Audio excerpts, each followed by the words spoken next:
মানুষের নিয়ত কত বিশুদ্ধ থাকে, কোন দিকে মানুষ নিয়ে যায়। আমার হাতে প্রথম ইংল্যান্ডে যে মহিলাটা কালেমা পড়লেন, মহিলার বয়স ছিল 53 বছর। তিনি আমাকে বলতেন যে আপনি আমাকে এমন নামে ডাকবেন যে নামটা রাসূল সাল্লাল্লাহু আলাইহি ওয়াসাল্লাম খুব বেশি ডেকেছেন। আমি বলতাম আপনার নাম হলো আয়েশা, ইশ ডাকতাম। তো তিনি আমাকে বললেন could you call me mom? তিনি আমাকে বললেন যে তুমি কি আমাকে মা ডাকতে পারো? I don't know, I have the mother. Why should I call you mom? আমি তোমাকে মা ডাকবো কেন? If you call me mom, in the day of resurrection I will tell the Almighty, this Imam he called me mom. For this reason, oh Allah forgive me. মহিলা বলছে তুমি যদি আমাকে মা ডাকো, আমি আল্লাহর কাছে গিয়ে বলবো আল্লাহ একজন ইমাম আমাকে মা ডেকেছে, এই উসিলা আমারে মাফ করে দে। মহিলাটা এত বরকতময় ছিল, মারা যাওয়ার পরে ইংল্যান্ড আমেরিকাতে যদি কোনো গার্জিয়ান ছাড়া কেউ মারা যায় তাকে নিয়ে পুড়ে ফেলা হয় তাকে। কারেন্টের এরকম প্লাগ আছে, দিলেই 3 থেকে 10 সেকেন্ডের মধ্যে একদম পুরো ছাই হয়ে যায়। মহিলার 2টা ছেলে, একটা মেয়ে, সবাই কানাডা প্রবাস। মহিলা যখন মারা গেলেন কেউ ছিল না, মহিলাকে নিয়ে এরকম ইলেকট্রিক শকে দিছে, একটা পশমও পড়া যায় না, যতবার দেয় সার্কিট অফ হয়ে যায়। পুলিশেরা বলছে সামথিং মেরিকুলাস রিলেটেড উইথ হার, কোন অলৌকিক শক্তি এই মহিলার সাথে জড়িয়ে আছে, চলো তার বাসায় যাই। আমি তাকে একটা কোরআন দিয়েছিলাম, ওই কোরআনের ভিতরে একটা ছোট্ট কাগজ তিনি লিখেছিলেন I became Muslim if I die bury me Islamically. আমি মুসলমান হয়েছি, আমি মারা গেলে ইসলামী তরিকায় আমারে মাটি দিও। পুলিশ সারা ঘর তছনছ করে দেখে, একটা রুমের ভিতরে বাতি জ্বালানো, একটা রেয়ালের উপর কোরআন রাখা, কোরআনের ভিতরে একটা ছোট্ট কাগজ বের করে দেখে লেখা। পরে মুসলমান মসজিদে খবর দেয়, ওরা আসলো, জানাজা পড়ালো, মুসলমানদের তরিকায় তাকে কবরে রাখলো। आज भी हो इब्राहिम का ईमान पैदा, आगे कर सकती एक अंदाजे गुलिस्ता पैदा। आज যদি হয় কারো মাঝে ইব্রাহিম আলাইহিস সালামের ঈমান বিদ্যমান, আগুন হয়ে যায় খুবসুরত এক গুলিস্তান। ইব্রাহিম আলাইহিস সালামের ঈমান যদি আজও থাকে, আগুন তাকে স্পর্শ করবে।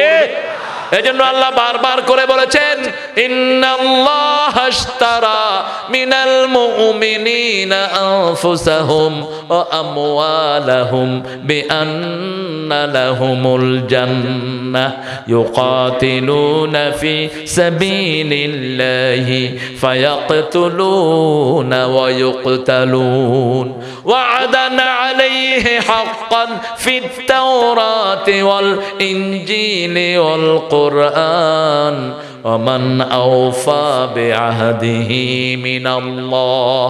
যারা আল্লাহর সাথে ওয়াদা পূর্ণ করবে, কে বলছেন? কে বলছেন? আল্লাহর সাথে যারা ওয়াদা পূরণ করবে। আপনি যখন আল্লাহর কাছে বিক্রি করে দিলেন, এখন আপনার নিজের উপর, আপনার মালের উপর আপনার কোনো ইখতিয়ার। আল্লাহ যেভাবে খরচ করতে বলেছেন সেইভাবে খরচ করতে হবে, ঠিক না ঠিক? আল্লাহ যেইভাবে এটাকে ইউজ করতে বলেছেন সেইভাবে ইউজ করতে হবে। আল্লাহ বলেছেন ফজরের আযান দিলে মসজিদে চলে যাও, আযান যেখানেই শুনবা দাঁড়িয়ে যাও। আমরা 5 ওয়াক্ত নামাজ ছাড়বো না, রাজি আছেন? আচ্ছা, 5 ওয়াক্ত নামাজ ছাড়া কি মুমিন হওয়া যায়? কি বলেন? অনেক পীর সাহেবরা তো নামাজ না পড়লেও মোটামুটি কি আছে না, যে পীরেরা বলে নামাজ লাগবে না, ওটা পীর না, ওটা শয়তান।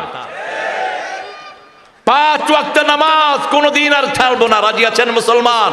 একটু হাত তুলে আল্লাহকে দেখান, বলেন হে আল্লাহ, আপনার নামে শপথ করছি, জীবনে আর কোনদিন ফরজ নামাজ, ফরজ রোজা, ফরজ পর্দা, ফরজ কোরআন মানা ছেড়ে দেব না। আমিন ইয়া রাব্বাল আলামিন। হাতগুলো নামায়। আল্লাহ বলছেন ফাস্তাবশিরু বিবাইআকুমুল্লাযী বায়াতুম বি। যারা আল্লাহর সাথে বেচা বিক্রি করবা, বায়াত মানে হলো বেচা বিক্রি। বায়াত কারা নেবে? বায়াত নিবে তারা যারা আপনার জানমালের নিরাপত্তা দেওয়ার ক্ষমতা রাখে। যেমন রাসূল সাল্লাল্লাহু আলাইহি ওয়াসাল্লাম বায়াত নিয়েছেন, ঠিক না বেটি? কথা বলেন না কেন? যখন সাহাবীদের উপর আক্রমণ হয়েছে রাদিয়াল্লাহু আনহু, বিশ্বনবী সেটার প্রতিবাদ করেছেন, ঠিক না বেটি? আক্রমণ এসেছে, রাসূল সাল্লাল্লাহু আলাইহি ওয়াসাল্লাম ইয়েমেনের প্রেসিডেন্টের কাছে একজন দূত পাঠালেন। চিঠির ভাষা ছিল মিন মুহাম্মদ সাল্লাল্লাহু ইলা সুলতান ইয়েমেন আসলিম তাসলিম, ইসলাম গ্রহণ করো শান্তিতে থাকবা। সুবহানাল্লাহ। ইয়েমেনের প্রেসিডেন্ট সুমামা তিনি চিঠি ছিঁড়ে ফেললেন। ছিঁড়ে ফেলে যেই দূত গিয়েছেন তাকে বলল যেখানে পাও হত্যা করো। তিনি মদিনায় লোক পাঠালেন রাসূল সাল্লাল্লাহু আলাইহি ওয়াসাল্লামকে মারার জন্য। নাউজুবিল্লাহ বলেন। কত বড় বেয়াদব, চিন্তা করেন। এরকম বেয়াদব এখনো আছে না নাই? রাসূল সাল্লাল্লাহু আলাইহি ওয়াসাল্লাম যখন শুনলেন ওনার দূতকে অপমানিত করেছে আর মদিনাতে সে গুপ্তচর পাঠিয়েছে রাসূল সাল্লাল্লাহু আলাইহি ওয়াসাল্লামকে শহীদ করার জন্য, রাসূল সাল্লাল্লাহু আলাইহি ওয়াসাল্লাম কখনো একা থাকতেন না। যখনই বের হতেন চারপাশে সাহাবায়ে কেরাম থাকতেন। সুবহানাল্লাহ। বসলে চারপাশে সাহাবায়ে কেরাম, ওযুর সময় ওযুর পানি পড়ার আগে সবাই পানিগুলো নিয়ে নিজের মুখে হাতে মুছে দিতেন। একা পেল না, যাওয়ার সময় 4-5 জন সাহাবীকে শহীদ করে যায়। রাসূল সাল্লাল্লাহু আলাইহি ওয়াসাল্লাম বললেন সুমামাকে জীবিত মৃত যেখানেই পাও ধরে নিয়ে আসো। একজন মুসলমানের দাম সারা দুনিয়ার কাফেরের চেয়ে আল্লাহর কাছে অনেক।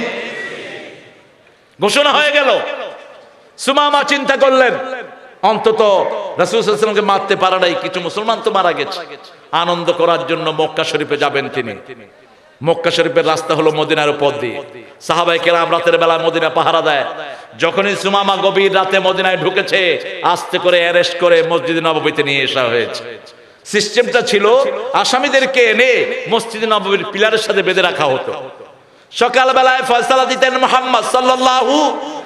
রাসূল সাল্লাল্লাহু আলাইহি ওয়াসাল্লাম সকালে দেখে সুমামা একজন প্রেসিডেন্টকে পোশাক দেখলে চেনা যায় কি যায় না? কথা বলেন না কেন? চেনা যায়। রাসূল সাল্লাল্লাহু আলাইহি ওয়াসাল্লাম বলেন এ তো সুমামা, এ তো ইয়েমেনের প্রেসিডেন্ট, তার হাতের বাঁধ খুলে দাও, তার পায়ের বাঁধ খুলে দাও। রাসূল সাল্লাল্লাহু আলাইহি ওয়াসাল্লাম বললেন এ প্রেসিডেন্ট, এ ভেগে যাওয়ার কোনো মানুষ নয়।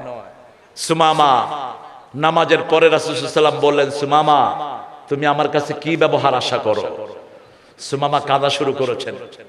সুমামা বলছে কোন হত্যাকারীর সাথে এত সুন্দর কথা, যাদের আত্মীয় স্বজন হত্যা হয়েছে তারা বলেছে আমার জানা নেই, আপনি নিশ্চয়ই আল্লাহর নবী।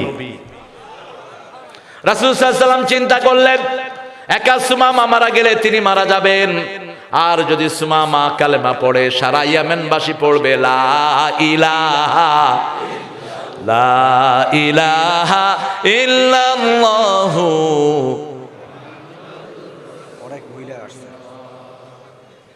রাসূল সাল্লাল্লাহু আলাইহি ওয়াসাল্লাম সুমামাকে দেখলেন, সুমামা নামাজ পড়ছেন।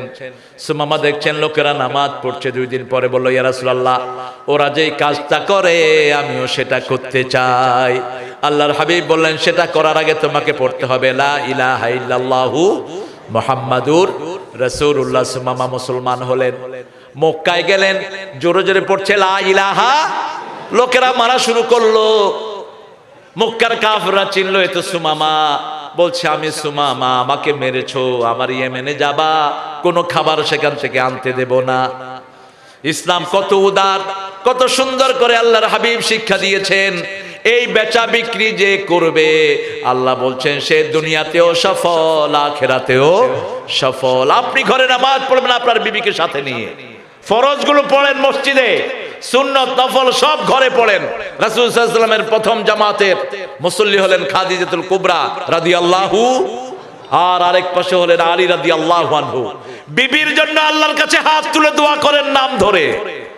রাসূল সাল্লাল্লাহু আলাইহি ওয়াসাল্লাম নিজের বিবি খাদিজার জন্য নাম ধরে আল্লাহর কাছে দোয়া করতেন। বিবিকে সুন্দর নামে ডাকেন, নিজে আগে খাওয়ার আগে বিবির মুখে খাবার দেন। সুন্নাহ কি কথা কন না কেন? কয় হুজুর কোনদিন তো দেয়নি, আজকে খাওয়া দিলে তো দৌড় মারবে উঠে। আপনারা তো সালামও দেন না বিবিকে। আমার এক মুসল্লি আমি প্রায় বলে থাকি, আমার সামনে সে ফোন করেছে, ফোন করে বলছে এই তোর ফোন ধরতে দেরি হয় কেন, তোর বাপে বিল দেয়। আটলান্টিক সিটিতে তিনি আমার মুসল্লি, আমি পিছনে বসা, তিনি খেয়াল করেন না। আমি বললাম আপনি কি আপনার বোর বাবা? নাউজুবিল্লাহ হুজুর আপনি শুনছেন? যে একটু আগে কইলেন কি উল্টায় ফেলছেন বিল দিয়া। কি বিল দিয়েছেন? বিল তো দিবেন দেখেই আপনি বিয়ে করেছেন, সব খরচ তুমি দিবা। খরচ না দিতে পারলে তুমি বিয়ে করা জায়েজ নাই। বুখারী হাদিস, রোজা রেখে তোমার যৌবনকে হেফাজত করো, সব খরচ তোমাকে দিতে হবে।